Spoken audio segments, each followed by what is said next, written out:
Welcome. We are really thrilled you decided to join us for this deep dive into the source material today. Yeah, it's great to have you here. We have a highly practical, incredibly strategic mission ahead of us. We are dissecting a text called the DBQ Blueprint. Master the counter-argument thesis formula. Right. Master the Counter-Argument Thesis Formula. Now, for anyone who hears the acronym DBQ, which stands for Document-Based Question, you might immediately associate it with this rigid, high-stakes environment of an AP history exam. Oh, definitely.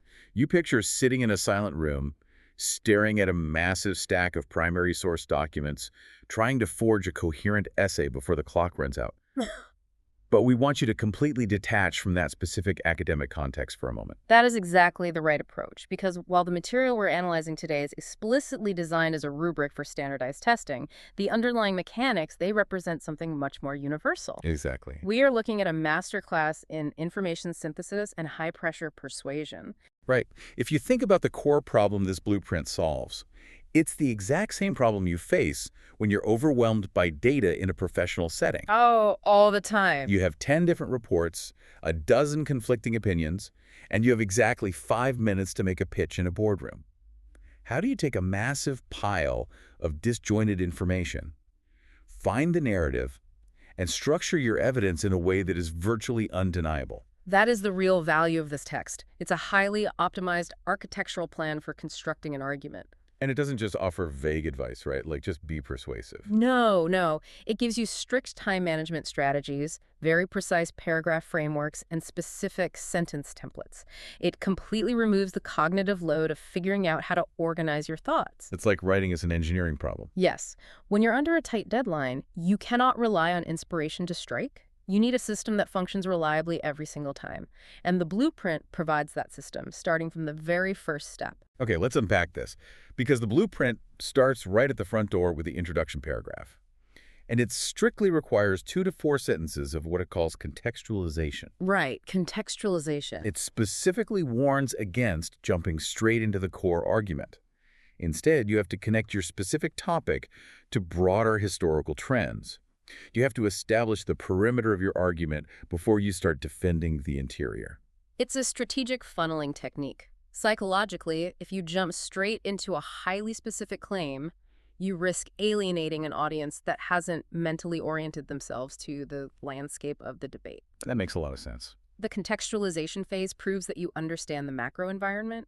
The blueprint even offers templates for this. Oh, like the fill-in-the-blank ones? Yeah, things like by insert time period, insert broader trend had shaped insert region, setting the stage for insert the topic of your prompt. You are literally taking the audience by the hand and walking them from the general reality down into your specific thesis. Our notes highlight a fantastic example of this funneling effect using the progressive era. The source suggests opening with something like, by the early 20th century, industrialization and urbanization had transformed American society, creating economic inequality and labor unrest that set the stage for progressive era reforms. It is incredibly efficient. Yeah, you establish the era, the major societal shifts like industrialization and urbanization. The resulting friction. Right, and the specific reform movement, all in one breath. It establishes credibility immediately.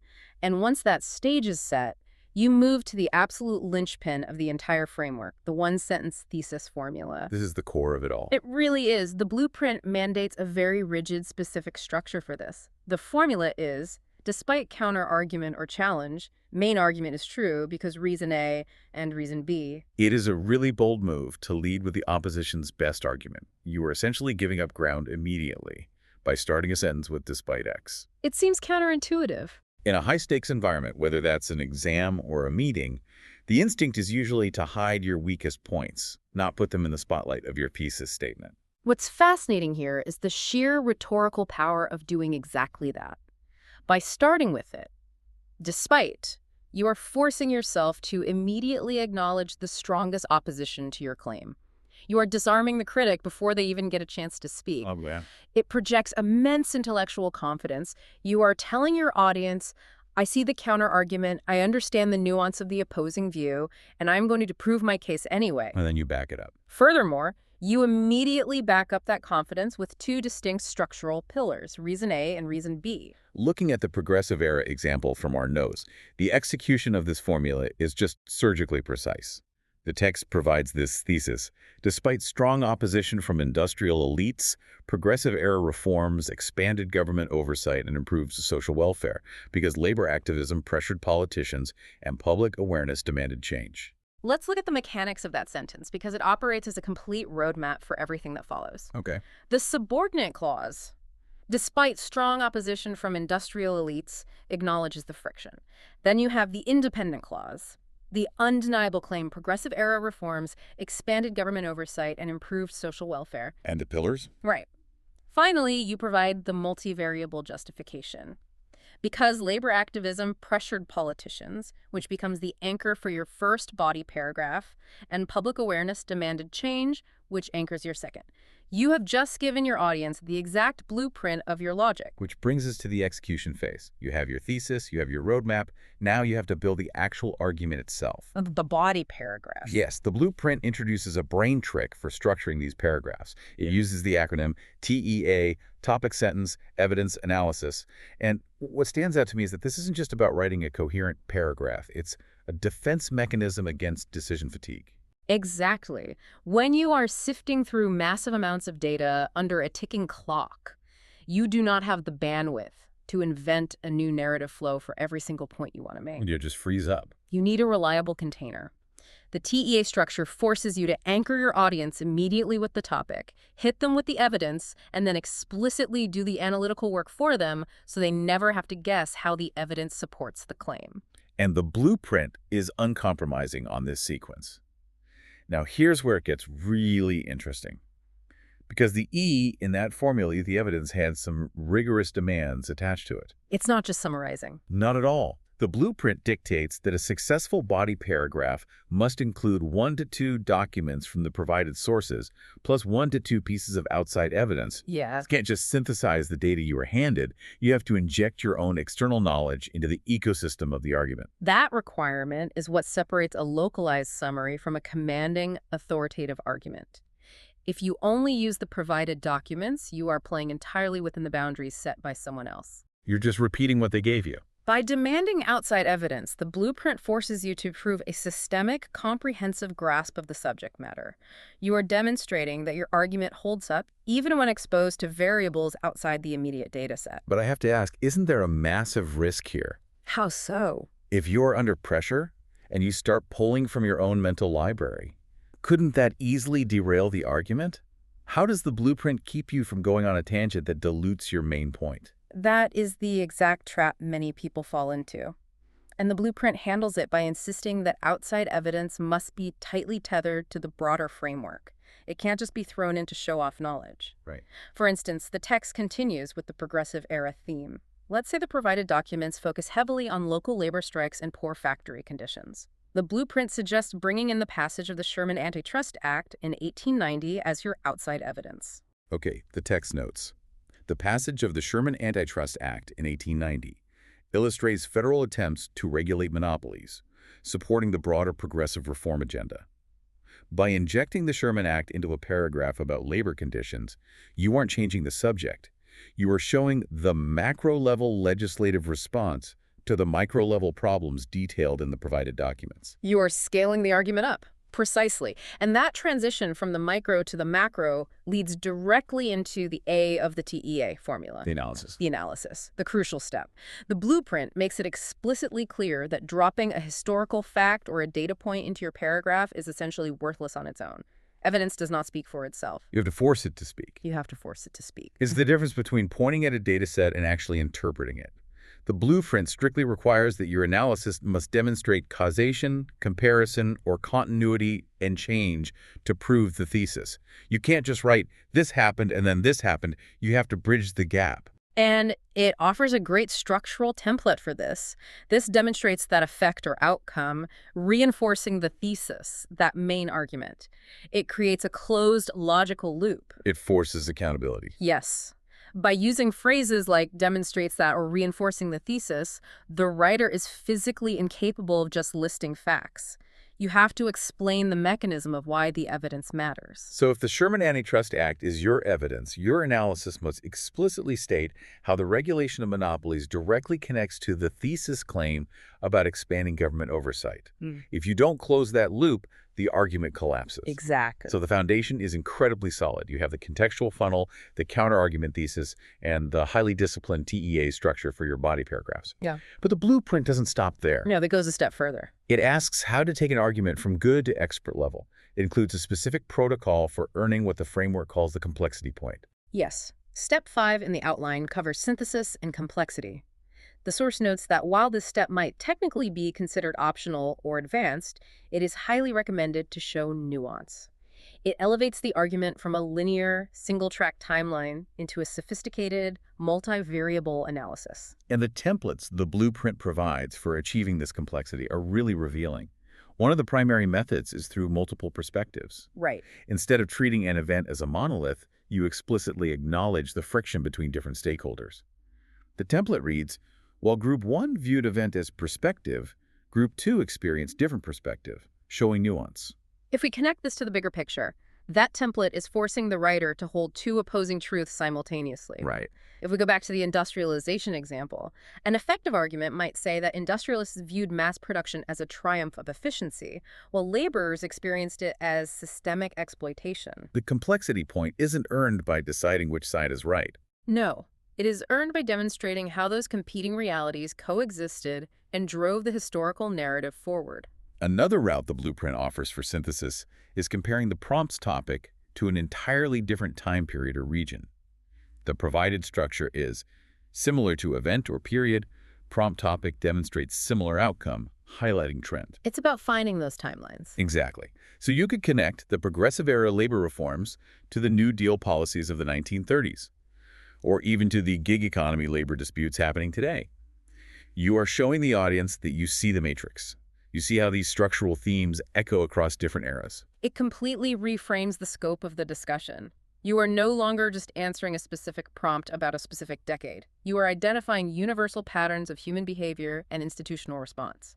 That is what transforms a standard essay into a profound piece of analysis. Which all sounds incredibly impressive in theory. But we have to shift our focus to the practical, real-time application of the blueprint. How do you actually pull this off under pressure? Yes, the strategy and the cheat codes. You can't spend hours pondering the matrix of historical themes when you only have a few minutes to get your thoughts on paper. Time management is the invisible engine that makes this entire blueprint function. You can have a perfect grasp of the TEA structure, but if your pacing is off, the architecture falls apart. So true. The framework outlines a ruthlessly strict protocol for the start of the process, dedicating exactly 5 to 7 minutes to planning time. And I imagine the discipline required to sit there for 5 to 7 minutes without writing a single sentence of your essay is immense. It's the hardest part for most people. When the pressure is on, the physiological urge to just start producing content immediately is almost overwhelming. It is, which is why the blueprint explicitly forbids writing the essay during that window. That time is solely for strategic alignment. You must review your documents and immediately group them by theme. Grouping them is huge. If you don't categorize your data up front, your argument will naturally drift and jump from point to point as you remember things. Grouping the documents dictates the logical flow of your paragraphs before you even begin. The text also emphasizes tracking your document usage during this prep phase. You assign specific documents to specific paragraphs on your outline, and you jot down one piece of outside evidence per paragraph right next to them. You have to avoid repetition. Exactly. You are essentially building the skeleton of the argument so comprehensively that the actual writing phase is just a matter of assembling the prefabricated pieces. You are offloading the cognitive burden. You cannot simultaneously figure out what you want to say and how you want to say it when time is scarce. By mapping the evidence during the planning phase, you free up your mental bandwidth to focus entirely on the quality of your analysis during the writing phase. And the blueprint maps out the rest of the clock just as aggressively. After those initial 5 to 7 minutes of planning, you have 5 to 7 minutes to write the introduction, specifically locking in that despite X thesis. Right. Then you are given exactly 10 to 12 minutes to execute each body paragraph. You have 2 to 3 minutes for a conclusion where you restate the thesis and show the broader significance. And finally, 2 to 3 minutes to review. 10 to 12 minutes per body paragraph is a remarkably tight window when you consider what the blueprint demands. A clear topic sentence, integration of provided documents, introduction of outside evidence, and explicit analysis connecting it all back to the thesis. There is absolutely no room for rambling or hesitation. Which brings us to what might be the most practical tool in the entire text, the Sentence Starter Cheat Sheet. The source provides a comprehensive list of plug-and-play templates to force the writer through those tight time constraints. They are lifesavers. When you are 20 minutes into an intense cognitive task, your working memory starts to degrade.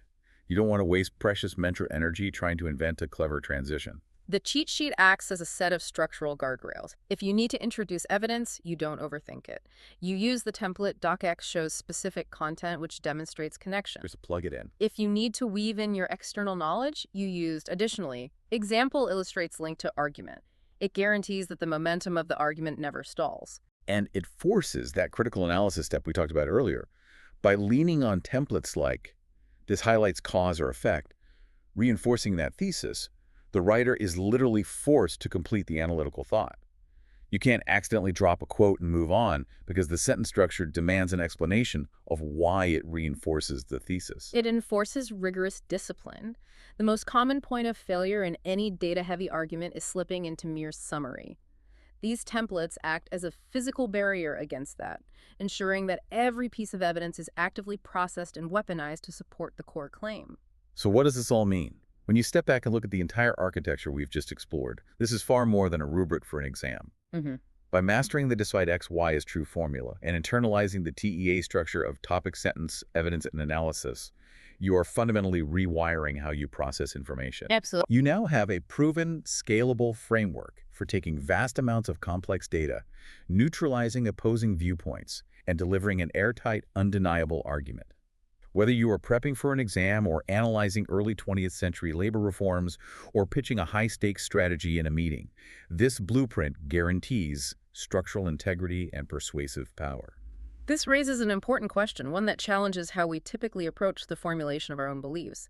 The blueprint insists that you spend your first 5 to 7 minutes entirely on planning, and specifically requires you to actively seek out and articulate the counter-argument for your thesis. You have to face the opposition first. You have to define the strongest opposition before you do anything else. But consider the psychological impact of that process. When you force yourself to sit in silence, look at the data, and rigorously define the absolute best argument against your initial instinct, could that 5-minute exercise actually end up changing your own mind? That is a fascinating thought. Could the act of engineering the despite X clause completely flip what you thought your main argument was going to be before you even write the first word? That is a phenomenal point to leave off on. A framework so rigorous it might just convince you to change your own perspective. We hope you enjoyed this deep dive into the source material. Take these tools, test out that day. Despite X formula in your next high-pressure meeting and see how it transforms the dynamic of the room. Until next time, keep exploring, keep analyzing, and keep building those bulletproof arguments.